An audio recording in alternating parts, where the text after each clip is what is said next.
Yo, what is up YouTube? Uzu here, welcome back to another video.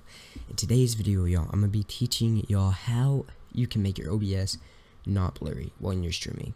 Because I know a lot of people who have this problem, and I've helped a good bit of people. And for those of you who are trying to find videos and can't find it, this problem is where when you're streaming, the words are blurry and you can't read anything, and it's all blurry and pixelated. This video is supposed to help y'all.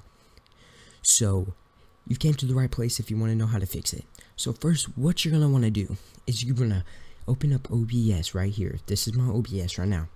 And what you're going to want to do is you're going to want to go to this, you have to have Elgato to do this, y'all.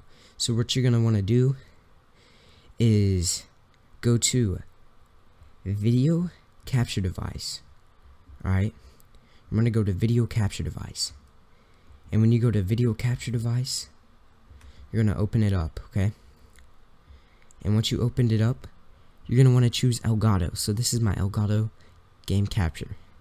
And what you're going to want to do then is go to custom resolution and make it 1280 by 720. And there you go. You've fixed it. You fixed it, and it's not going to be as blurry anymore. Thank you guys so much for coming up to this video. Hopefully I helped you, and if I did, comment down below and also hit that sub button and that like button. I'll see you guys in the next video.